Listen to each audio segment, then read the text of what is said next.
जय श्री सीताराम। श्रीमद् भागवत गीता का दूसरा अध्याय। इसमें संजय बोले कि पूर्वोक्त प्रकार से करुणा करके व्याप्त और आंसुओं से पूर्ण तथा व्याकुल नेत्रों वाले शोक युक्त उस अर्जुन के प्रति भगवान मधुसूदन ने ये वचन कहा, हे अर्जुन, तुमको इस विशेष स्थल में ये अज्ञान किस हेतु से प्राप्त हुआ है? क्योंकि ये तो श्रेष्ठ पुरुषों से आसन किया गया है, न स्वरूप को देने वाला, न कीर्ति को करने वाला। इसलिए हे अर्जुन, नपुंसकता को मत प्राप्त हो, ये तेरे योग्य नहीं है। हे प्रतंथ, तो हृदय की दुर्बलता को त्याग कर युद्ध के लिए खड़ा हो। तब अर्जुन बोले कि हे मधुसूदन, मैं रणभूमि में भीष्म पितामह और द्रोणाचार्य के प्रति किस प्रकार बाणों से युद्ध करूंगा? क्योंकि हे अरिसूदन, वे दोनों ही पूजनीय हैं। इसलिए इन महानुभावों गुरुजनों को न मारकर इस लोक में भिक्षा का अन्न भी भोगना कल्याणकारक समझता हूँ, क्योंकि गुरुजनों को मारकर भी इस लोक में रुधिर में सने हुए अर्थ और काम रूप भोगों को ही भोगूंगा। और हम लोग ये नहीं जानते कि हमारे लिए क्या करना श्रेष्ठ है, अथवा ये भी नहीं जानते कि हम जीतेंगे या हमको भी जीतेंगे। जिनको मारकर हम भी जीना नहीं चाहते, वे ही धृतराष्ट्र के पुत्र हमारे सामने खड़े हैं। इसलिए ये कायरता रूप दोष करके उपहंत रूप स्वभाव वाला और धर्म के विषय में मोहित से हुआ मैं आपसे पूछता हूँ कि जो कुछ निश्चय किया हुआ कल्याणकारक साधन हो वो मेरे लिए कहिए, क्योंकि मैं आपका शिष्य हूँ। इसलिए आपके शरण हुए मेरे को शिक्षा दीजिए, क्योंकि भूमि में निष्कंटक धन धान्य संपन्न राज्य और देवताओं के स्वामीपन को प्राप्त होकर भी मैं उस उपाय को नहीं देखता हूँ जो कि मेरी इंद्रियों के सुखाने वाले शोक को दूर कर सके। संजय बोले, हे राजन, निंद्रा को जीतने वाले अर्जुन अंतर्यामी कृष्ण महाराज के प्रति इस प्रकार कहकर फिर श्री गोविंद भक्त से युद्ध न करूँगा ऐसा स्पष्ट कहकर चुप हो गए। उसके उपरांत हे भरतवंशी धृतराष्ट्र, अंतर्यामी श्री कृष्ण महाराज ने दोनों सेनाओं के बीच में उस शोक युक्त अर्जुन को हंसते हुए ये वचन कहे, हे अर्जुन, तू न शोक करने योग्य के लिए शोक करता है और पंडितों के से प्रश्नों को कहता है, परंतु पंडित जन जिनके प्राण चले गए उनके लिए और उनके प्राण नहीं गए उनके लिए भी शोक नहीं करते, क्योंकि आत्मा सद नित्य है। इसलिए शोक करना अयुक्त है। वास्तव में न तो ऐसा ही है कि मैं किसी काल से नहीं था और न तू नहीं था, न मैं था न तू था, अथवा ये राज लोग नहीं थे, तथा न ऐसा है ये न ऐसा ही है जी जिसे आगे हम सब नहीं रहेंगे। किंतु ऐसे जीवात्मा की इस देह में कुमार, युवा और वृद्धावस्था होती है, वैसे ही अन्य शरीर की प्राप्ति होती है। उस विषय में धीर पुरुष नहीं मोहित होता। ऐसे कुमार, युवा और जरावस्था रूपी स्थूल शरीर का विकार अज्ञान से आत्मा में भासता है। वैसे ही एक शरीर से दूसरे शरीर को प्राप्त होना सूक्ष्म शरीर का विकार भी अज्ञान से ही आत्मा में भासता है। इसलिए तत्व को जानने वाला धीर पुरुष इस विषय में नहीं मोहित होता है। हे कुंती पुत्र, सदा सर्दी गर्मी और सुख दुख को देने वाले इंद्रिय और विषयों के संयोग को क्षणभंगुर और अनित्य है। इसलिए हे भरतवंशी अर्जुन, इनको तू सहन कर, क्योंकि हे पुरुष श्रेष्ठ दुख सुख को समान समझने वाला धीर पुरुष को ये इंद्रियों के विषय व्याकुल नहीं कर सकते, वह मोक्ष के लिए योग्य होता है।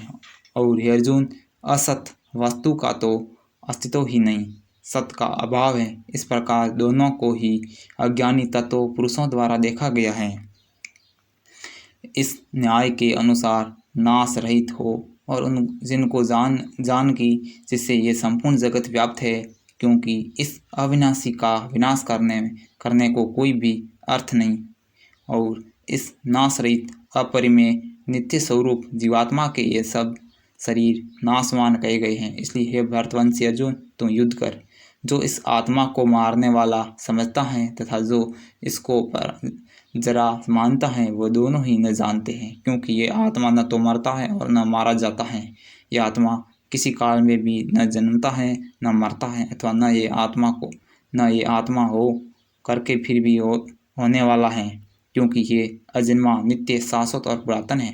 शरीर के नाश होने पर भी ये नाश नहीं होता है। हे प्रथापुत्र अर्जुन, जो पुरुष इस आत्मा को नाशरहित, नित्य, अजन्मा और अव्यक्त जानता है, वो पुरुष कैसे किसको मरवाता है और कैसे किसको मारता है। और यदि तू कहे कि मैं तो शरीर के वियोग का शौक करता हूँ, तो ये भी उचित नहीं, क्योंकि जैसे मनुष्य पुराने वस्त्रों को त्याग कर नए वस्त्रों को धारण करता है, वैसे ही जीवात्मा पुराने शरीर को त्याग कर नए शरीर को प्राप्त होता है। हे अर्जुन, इस आत्मा को शास्त्र आदि से नहीं काट सकते, और इसको आग नहीं जला सकती, इसको जीना जल गीला नहीं कर सकते, वायु नहीं सुखा सकती, क्योंकि आत्मा असेध्य है और आत्मा अजाय है, अकेल है, अशोष्य है, तथा ये आत्मा निसंदेह, नित्य, सर्वव्यापक, असल, स्थिर रहने वाला और सनातन है। यह आत्मा अव्यक्त, इंद्रियों का अविषय, और ये आत्मा अनियंत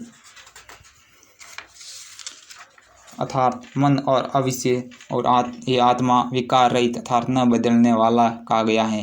इससे अर्जुन, इस आत्मा को ऐसा जानकर तू शोक करने योग्य नहीं है, अर्थात तू शोक करना उचित नहीं। यदि तू इसको सदा जन्मे और सदा मरने वाले माने तो भी अर्जुन इस प्रकार शोक करने योग्य नहीं है, क्योंकि ऐसा होने से जन्म लेने वाले की निश्चित मृत्यु, मरने वाला निश्चित जन्म होना सिद्ध हुआ है। इससे भी तू ये बिना उपाय वाले विषयों में शोक करने योग्य नहीं है। ये भीष्म आदि के शरीर मायामय होने से अनित्य है, इससे शरीरों के लिए भी शोक करना उचित नहीं, क्योंकि ये अर्जुन, संपूर्ण प्राणी जन्म से पहले बिना शरीर वाले और मरने के बाद भी बिना शरीर वाले ही हैं।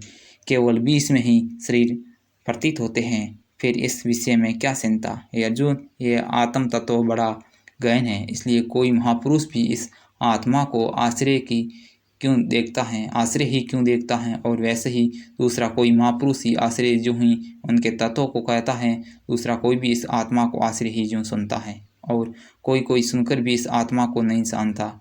ये अर्जुन, ये आत्मा सबके शरीर में सदा ही अद्वय है, इसलिए संपूर्ण भूत प्राणियों के लिए तू शोक करने योग्य नहीं है, और अपने धर्म को देखकर भी तू भय करने को योग्य नहीं है, क्योंकि धर्मयुक्त युद्ध से बढ़कर दूसरा कोई कल्याणकारक कर्तव्य क्षत्रियों के लिए नहीं है।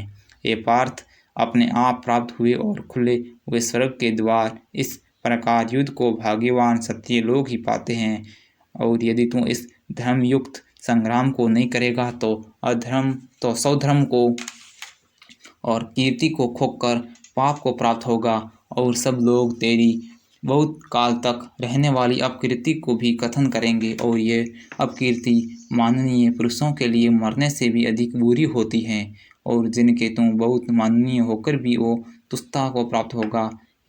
वे महारथी लोग तुमसे भय के कारण युद्ध से उपराम हुआ मानेंगे, और वैसे वैरी लोग तो तेरे सामर्थ्य की निंदा करते हुए बहु से न कहने योग्य वचनों को कहेंगे। फिर इससे अधिक दुख क्या होगा। इससे युद्ध करना तेरे लिए सब प्रकार से अच्छा है, युक्योंकि या तो मरकर स्वर्ग को प्राप्त होगा या जीत कर पृथ्वी को भोगेगा। इसलिए अर्जुन, युद्ध के लिए निश्चय वाला खड़ा होकर युद्ध करता है। यदि तुझे स्वर्ग और राज्य की सन हो तो सुख दुख, लाभ हानि और जय पराजय को समान समझकर इसके उपरांत युद्ध के लिए तैयार हो। इस प्रकार युद्ध करने से तुम पाप को प्राप्त नहीं होगा। जय श्री कृष्ण।